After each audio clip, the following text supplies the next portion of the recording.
When does a woman become invisible inside her own life? When does showing up faithfully, paying quietly, and loving loudly become the architecture of someone else's exit plan? And how does a woman who was used as a bridge discover that the other side of that bridge was waiting with something she never expected to find? When she finishes paying my debt, I'm leaving. She's not my class. She's useful, not permanent. She thinks she's building a future with me. Stupid loyalty. Glad you're back. I was getting worried. I'm fine. It's getting a bit chilly out there. Well, let's get you warmed up. Wine? Sure. And after that night, she did something so unthinkable that his strategy turned into a nightmare overnight. Please sit back, relax, as we dive fully into this story. Genevieve had always carried herself the way her mother taught her, with grace, with intention, with the quiet dignity of a woman who knew her worth even when the room forgot to acknowledge it. She was the kind of beautiful that didn't announce itself loudly, caramel skin that caught light like it was made for it, dark eyes that held warmth and intelligence in equal measure, a laugh that started low in her chest and arrived fully formed, genuine, never performed. She had grown up in Lagos watching her mother make every space more beautiful simply by being in it, and somewhere along the way she had inherited that particular gift without realizing she was also inheriting the danger that came with it.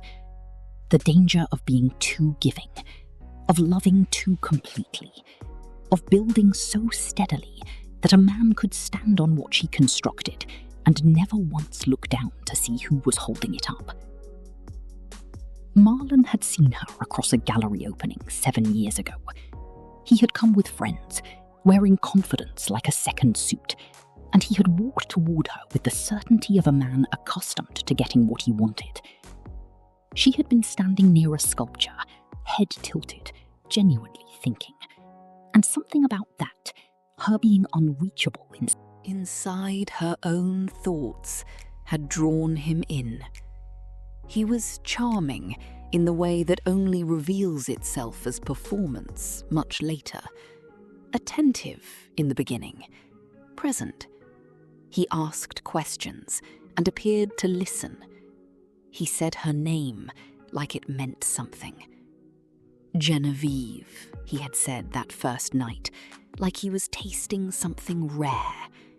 And she, who had been careful her whole life, had let herself be found. The marriage had been beautiful in the way early morning light was beautiful. It looked like warmth, but couldn't hold the temperature of an actual day. She had noticed the cracks slowly, the way you notice water damage only after it's already spread behind the walls. A loan, he mentioned in passing, that turned out to be plural. A business opportunity that required her salary as collateral. A rent payment she covered once that became a standing arrangement nobody verbalized.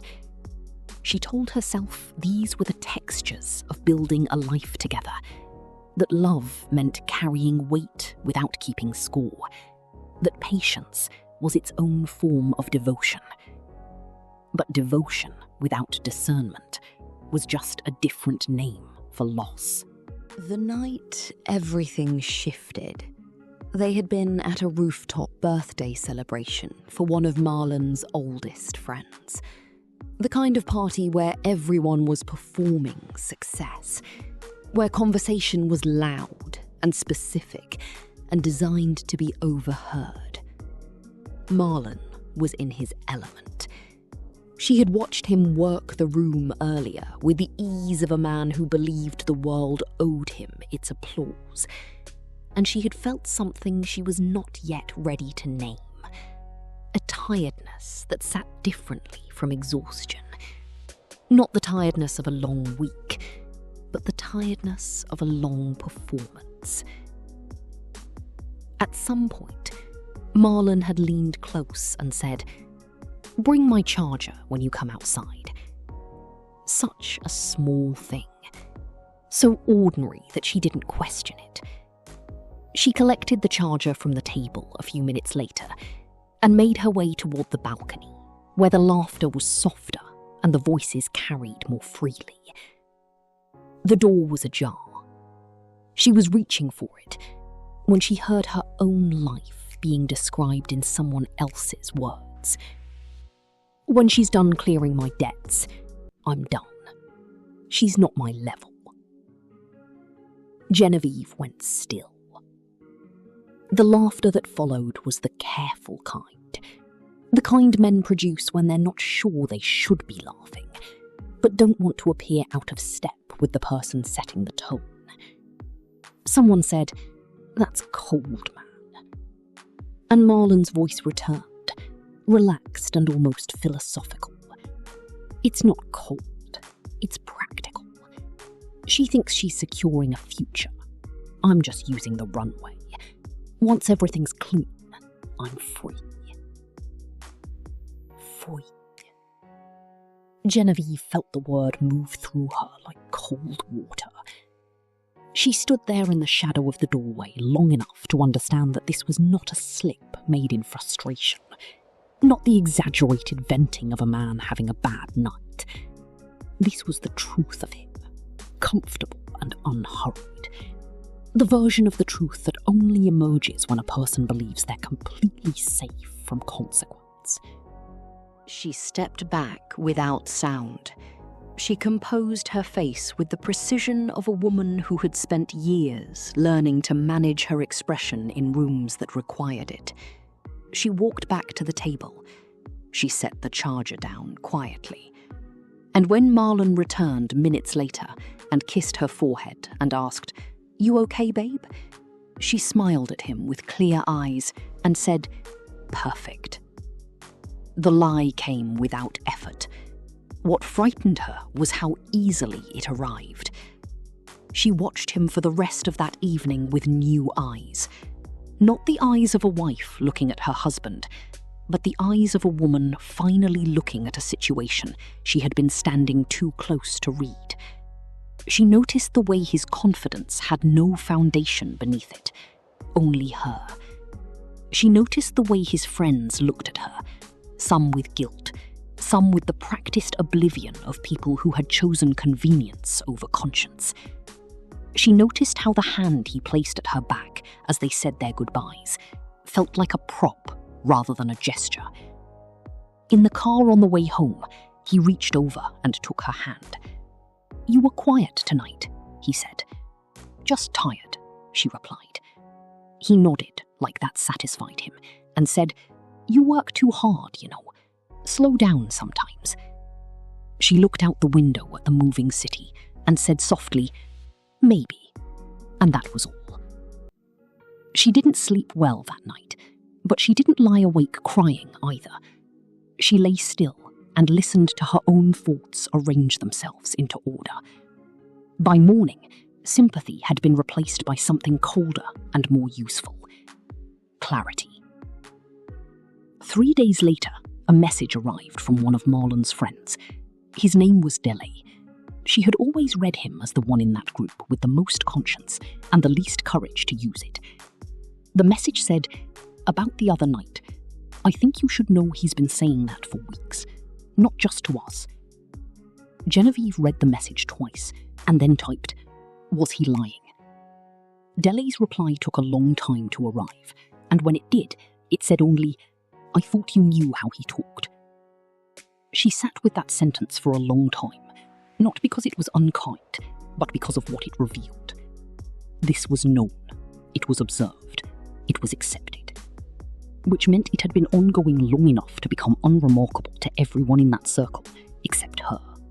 She began her inventory on a Saturday morning, waiting until Marlon had left the apartment before she opened the filing cabinet he called boring stuff. To him, it was paper. To her, It was a record of a life she had been funding, without understanding the full extent of what she was funding. She spread everything across the table, methodically. Loan statements, credit card balances, payment receipts, utility accounts, transfer records going back 18 months. She organized them into piles, and then she organized the piles into a timeline, and then she sat back and looked at the full picture of what love had cost her, and felt a kind of grief that was not for Marlon, but for herself, for the woman who had believed that being indispensable was the same as being valued. The car arrears she had covered 6 months ago were larger than he had admitted. The personal loan was still active. A monthly transfer to a creditor she had never questioned was substantial and entirely dependent on her income. She photographed every document and opened a fresh notebook. At the top of the first page, she wrote, "What I paid, what he said." Beneath it, she began listing amounts and dates with steady handwriting. This was not grief anymore. This was evidence. When Marlon came home that evening, the table was clear. The apartment looked the same. He walked in, loosened his tie, and sat beside her on the couch. "Long day," he said. She said, "I can imagine." He talked for a while, about nothing important. She listened and watched him with new eyes, and said very little. She was not the same woman he had left that morning, but she was not ready for him to know that yet. Over the following days, Marlon became attentive in the way men become attentive when they are close to getting what they want. He bought flowers, good ones, clean wrapping, fresh petals. He cooked dinner. He put on music and poured wine and asked about her day with the performance of a man rehearsing intimacy. She watched all of it with the careful attention of someone reading the subtext beneath the script. Halfway through the pasta he had made, he said it. "I was thinking, maybe we should use your bonus to clear the last of it. Everything wiped clean. A fresh start." Genevieve looked at him steadily. "Which debt?" she asked. He waved his fork. "All of it," he said. "Just finish everything. Clean slate." She tilted her head slightly. "How much is left?" Marlon's smile held, but his eyes narrowed just a fraction. "Why are you asking like that?" he said lightly. "I just want to understand," she replied. He laughed softly. "Don't stress yourself, babe. I'll show you the numbers. You know me. I always figure it out." Genevieve sipped her water. "You always figure it out," she repeated, as if she agreed, and he relaxed, believing the moment had passed safely. She went to the bank on her lunch break the following week. She wore her ordinary work clothes and carried her usual bag. Nothing about her suggested a major decision was being made. That was the point. She asked for a new personal account. She redirected her salary. She drove across town after work and walked into a lawyer's office and sat down across from a woman with sharp eyes and a calm voice who said, "Tell me what you need." Genevieve opened her folder and said, "I need boundaries." And the lawyer, without blinking, said, "Let's start with facts." Genevieve laid everything out. Loan statements, transfer records, the lease deposit receipt, screenshots of Dele's messages. She spoke without drama, without tears, without the trembling voice of someone performing victimhood. She explained what she had discovered and what she had heard, and what she now understood about the structure of what she had been living inside. The lawyer listened and then said, "Do not pay another personal debt of his without written agreement." Genevieve said, "I won't." The lawyer said, "Good." Then she said something that sat in Genevieve's chest like a stone finding the bottom of a deep pool. "You are not ruining his recovery. You are ending your exploitation." The call came 3 days after her salary stopped arriving in the joint account. Marlon was at dinner when his phone rang. He ignored it the first time. The second time, his jaw tightened. The third time, he stood abruptly and walked to the hallway. Genevieve kept eating, her pace unhurried, her presence enormous in its stillness. She heard fragments. "I said I'm handling it. Stop calling me during dinner. It'll be paid." When he returned, he wore a smile that didn't reach his eyes and said, "Spam." She set down her fork with quiet precision and said, "That didn't sound like spam." He insisted. 2 minutes later, the apartment landline rang, and she watched the disbelief cross his face before panic replaced it. When he finally hung up and tried to collect himself, she said, "They're not intimidating you. They're asking for what they're owed." He stared at her. "Why are you talking like that?" he demanded. "Because it's not a banking issue," she replied. "It's a boundary." And then she said it, clean and direct, without heat. "I'm no longer paying debts for a man who plans to leave me when he's done using me." The silence that followed was complete. Marlon's denial arrived in waves, the way it always did with men who had never been held accountable in their own story. "You misunderstood. You were spying.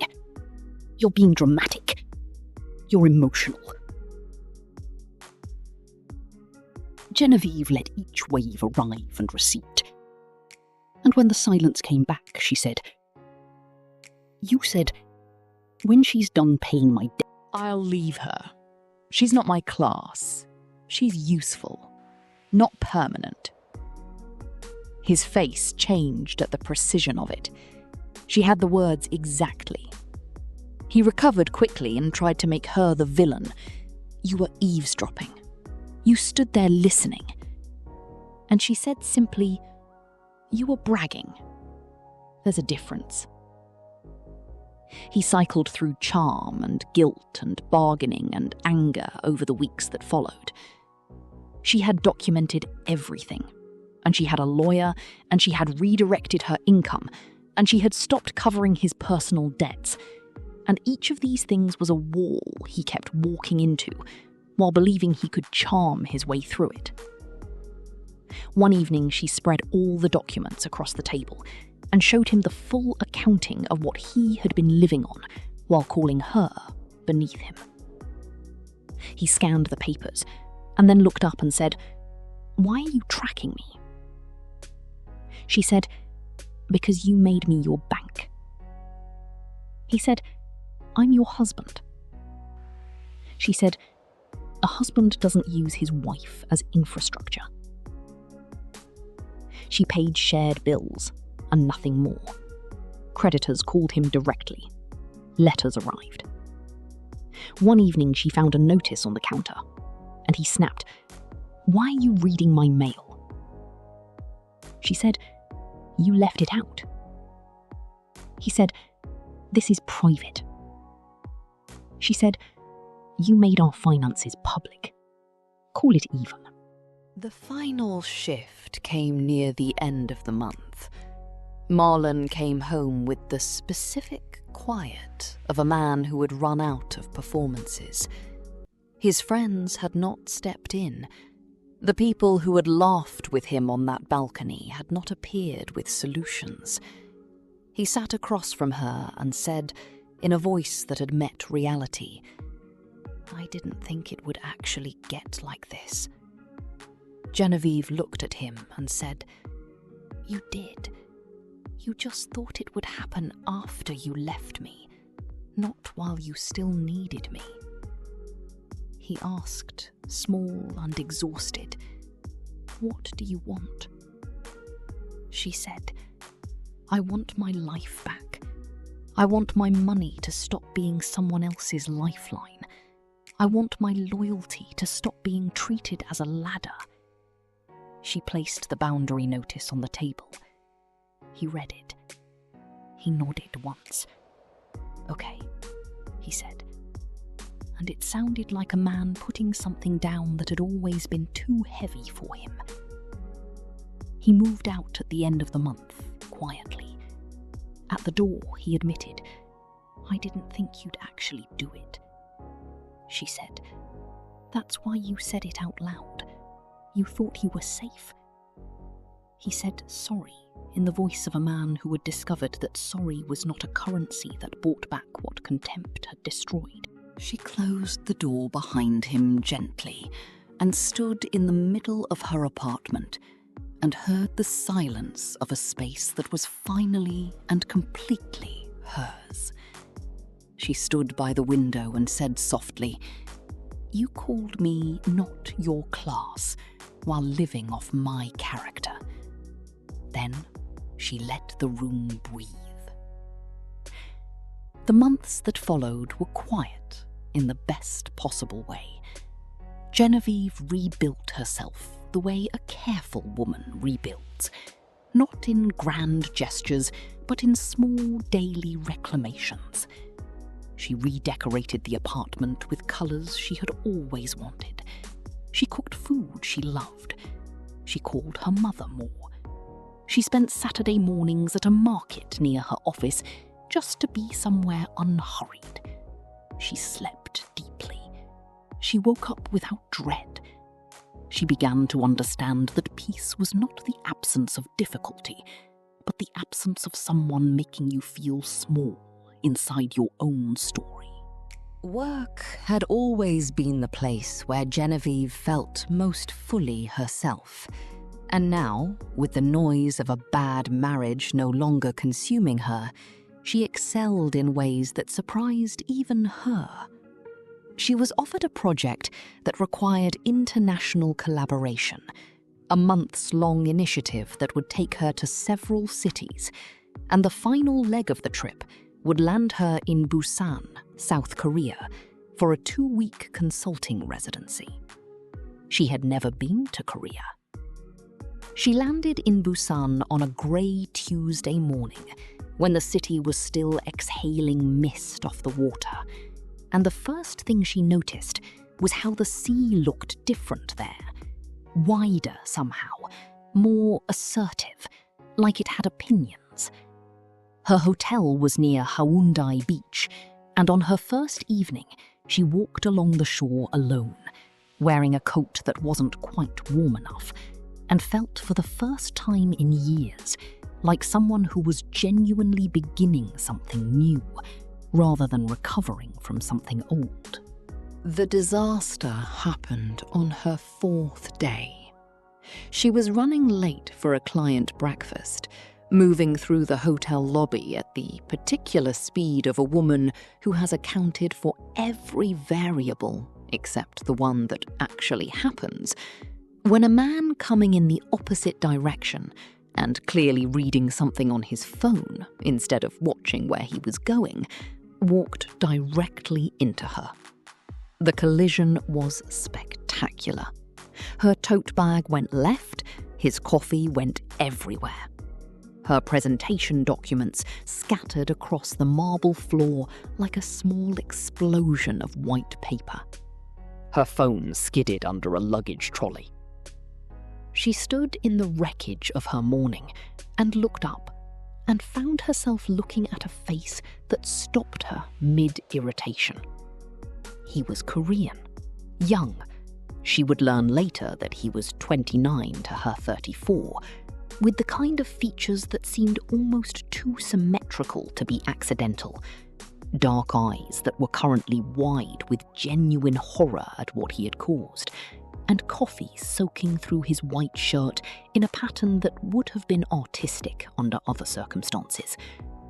He said something in Korean that she was certain was an apology, and then switched to English immediately, his voice lower and better than he had expected. "I am so sorry. Are you hurt? I wasn't watching." He was already crouching to collect her documents, already pulling napkins from a dispenser near the concierge desk, already more distressed about her inconvenience than his destroyed shirt. His name, she would learn, was Gong Yo. "Let me help you," he said, gathering papers and handing them up to her in careful order, as if he understood instinctively that order mattered to her. She took them and said, "It's fine, I'm not hurt," but she needed to move because she was going to be late. He straightened and looked at her with those dark eyes and said, "Please, let me at least get you another coffee. I owe you a full morning by the look of it." She almost said no. She almost said, "It's fine, thank you, goodbye," because that was what she would have said before. But something about the way he stood there, genuinely wanting to fix what he'd broken, not performing apology, but actually feeling it, made her pause. She had a breakfast meeting in 20 minutes. He said, "I'll walk with you. I know this hotel. My firm uses it for meetings. I can at least get you a replacement drink on the way." She looked at him. He looked at her. She said, "All right." And they walked together through the lobby while he sourced a coffee from somewhere that appeared as if he had simply willed it into existence. And he asked her name, and she said, "Genevieve," and he said it back carefully, like he wanted to get the weight of it right. And something about hearing her name said with that kind of attention did something quiet in her chest. He gave her his card when they reached the meeting room door. "Call me if your documents are ruined," he said seriously. "I'll help you reprint. I have a printer." She laughed, the real kind, from the chest, and he looked startled by it, and then pleased, in a way he didn't try to hide. She went into her breakfast meeting still slightly flustered, but somehow lighter than she'd been all morning.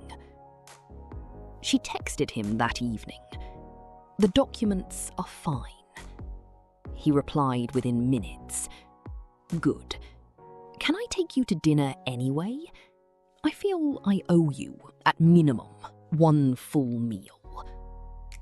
She stared at the message for a moment, then typed, "You don't owe me anything." He replied, "I know. That's why I said anyway." She smiled at her phone in the empty hotel room and typed, 7 o'clock. Dinner was at a small restaurant near the water that he clearly knew well, the kind of place where the owner greeted him by name and brought things to the table without being asked. He was easy to sit across from, not because he was trying to be, but because he was genuinely interested in what she said, rather than what impression he was making on her. He asked about her work and listened to the actual content of her answer, not just the surface of it. He told her about his own work, architecture, sustainable design, with the enthusiasm of someone who had chosen a thing because it mattered to them, rather than because it was impressive to others. He was 5 years younger than her, and it showed only in the way he had not yet learned to hide his enthusiasm, which she found, unexpectedly, the most attractive thing about him. He told her about Busan, the way people tell you about places they genuinely love, rather than places they want you to love because they live there. He said, It's not soul. People here move differently. She said, how? He thought about it and said, like they're not performing for anything. Like the sea made them honest. She looked at him across the table and felt something stir in her that she had almost convinced herself was a capacity she no longer had. She was in Busan for 2 more weeks, and he made himself available in ways that never felt imposing. He took her to a fish market at 6 in the morning because she said she wanted to see the city before it dressed itself for the day.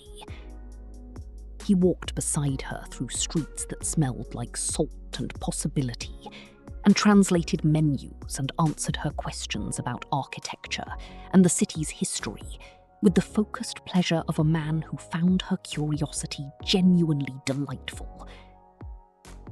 One afternoon, he took her to a rooftop with a view of the water, and they sat there talking until the light went orange and then purple, and she realized she had not looked at her watch once. She told him about Marlon on their 6th evening together. Not the full story, not all at once, but enough. She said, I was married to a man who thought of me as a resource rather than a person. Gong Yo was quiet for a moment, holding his glass, and then he said, how long did it take you to see it? She said, longer than I should have. He nodded slowly and said, it's harder to see a thing when you're trying to make it work. She looked at him. He said, I don't mean that as an excuse. I mean it as a fact about people who love honestly. The honest ones always take longer to believe the worst. She felt something in her chest ease open, like a window after a long winter. They did not rush. Genevieve had learned what happened when she moved from the feeling of something rather than the truth of it.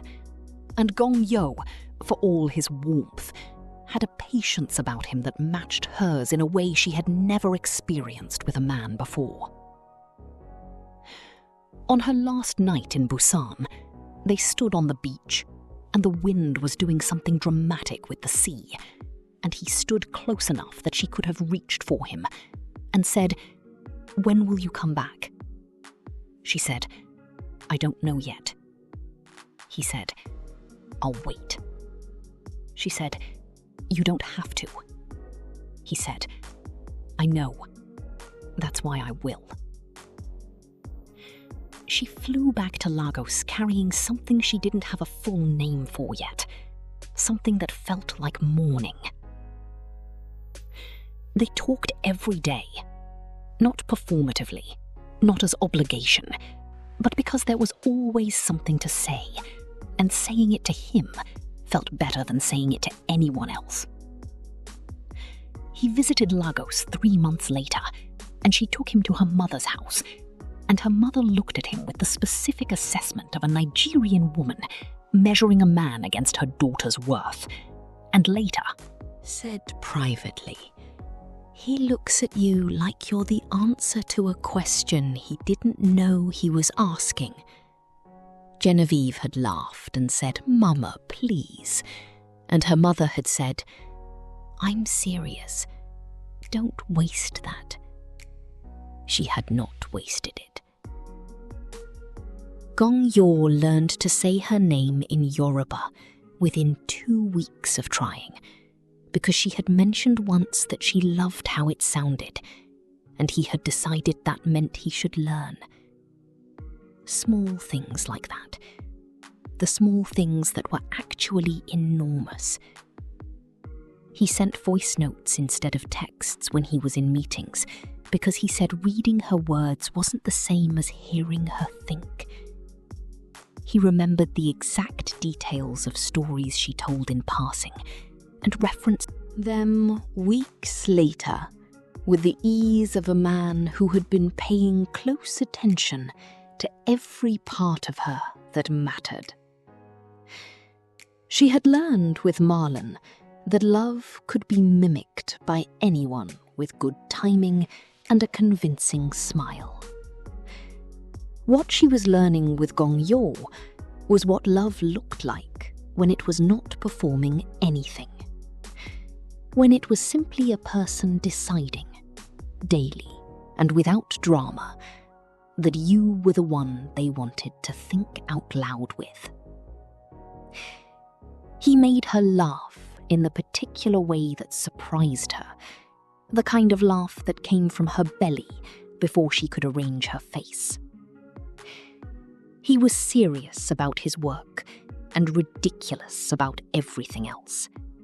And he cooked badly and admitted it cheerfully, and ate the food she made with a gratitude that was entirely genuine. He was 5 years younger, and she had wondered, in the early weeks, whether that would show in ways that mattered. It didn't. It showed only in the energy he had for things she had learned to be tired of. And that energy, she discovered, was contagious. He had been in her life for 14 months, steady and real and entirely present, when Marlon reappeared. She had known, in the quiet part of herself that always knew things before she was ready to know them, that this was coming. Marlon had not disappeared gracefully. He had left the apartment and then spent months rebuilding a version of himself, leaner and apparently humbled, that he believed would be more compelling than the original. He had called once, and she had not answered. He had appeared at a mutual friend's gathering, and she had been civil and excused herself early. He had sent a message that said simply, "I made a mistake," and she had not replied. But now, he was at her door on a Thursday evening, with the specific expression of a man who had rehearsed something carefully. And she opened it because she was raised to be civil, and because she no longer feared him, and because Gong Yoo was visiting from Seoul and was standing right behind her in her kitchen, making the tea he'd learned to make the way she liked it. And Marlon had not known he would be there. The silence when Marlon saw Gong Yoo move through the kitchen doorway was its own language. Marlon's face moved through surprise and recognition and something ugly before composure landed back on top. "Genevieve," he said, carefully, "we need to talk." She said, "About what?" He looked at Gong Yoo and back at her. "About us," he said. She said, "There is no us, Marlon." He said, "There are things we didn't finish." She said, "I finished them." He said, "I was wrong. I know that now. I'm asking for a real conversation." Gong Yoo set 2 cups of tea on the counter and said nothing. He was not performing indifference. He was genuinely still. The specific stillness of a man confident enough in what he had that he did not feel the need to make its presence loud. Marlon looked at him with something that wasn't quite a threat, but was adjacent to one. Genevieve felt the temperature in the room change and did what she had learned to do. She stayed calm and kept her eyes clear. She told Marlon they had nothing more to discuss. He said he disagreed. He left, but the way he left carried a promise of return that she recognized from the parts of him she had studied carefully in those final months of their marriage. Gong Yoo put his hand over hers at the table that evening and said, "Are you all right?" She said, "Yes." He said, "Do you want to talk about it?" She said, "Not tonight." He said, okay. And he meant it. And that was enough. But Marlon did not let it rest. He made appearances with the specific frequency of someone pursuing rather than accepting, and he arrived with allies, old friends of hers who he had apparently spent time cultivating, mutual connections who appeared with casual messages suggesting she give him another chance. And finally, with the particular move of a man who has decided that what he cannot persuade, he might intimidate, he showed up at an event where Gong Yo was attending alone, and what happened that evening came back to her through Gong Yo's account of it the following morning. He was calm in the way he told her, but she heard the thing underneath the calm. Marlon had made it known to Gong Yo, clearly and without much ambiguity, that his continued presence in Genevieve's life would come with costs he had not yet calculated. He had said it the way men say things when they want maximum impact with minimum accountability. Just words, no explicit threat, deniable in daylight. But Gong Yo was intelligent, and he understood exactly what had been communicated. And the fact that he had stood there and said quietly, "Genevieve makes her own choices," and then walked away without escalating, told her everything she needed to know about who he was. She sat with this for 2 days and felt something she had not expected to feel in this new life she had rebuilt so carefully. Fear. Not the old fear of a bad marriage, but a different, more focused fear. The fear of something good being damaged by something that refused to stay in the past where it belonged. She does not know what to do. She knows what she has. She has a man who says her name like it matters, who made himself learn the weight of who she was before he asked for any of it, who stood in the presence of her past without shrinking and without performing strength, and chose to let her be the author of her own story, even when it involved him. She has peace that she paid for with years of clarity and courage. She has a life that is finally actually hers. And she has Marlon, somewhere at the edges of all of it, refusing to accept that the bridge he burned was the last one. What does Genevieve do? How does a woman protect a love built on honesty from a man made entirely of entitlement? Does she go to the authorities? Does she move? Does she give Gong Yo the full picture and let him decide? Does she confront Marlon directly and finally? Does she stay quiet and hope the threat fades? Does she fight? Tell me what you think in the comments. Because Genevieve has come too far and built too much and found something too real to let it be taken from her by a man who once called her useful. But she is standing at a crossroads, and she needs to hear from people who have loved carefully and fought for that love and know what it costs and what it requires. What should she do? If this story moved something in you, give it a like so others who need to hear it can find it. Share it with a woman who has loved past her own limits and is finding her way back to herself.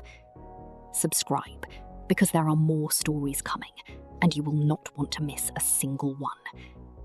Drop your thoughts in the comments. Genevieve is listening, and so am I.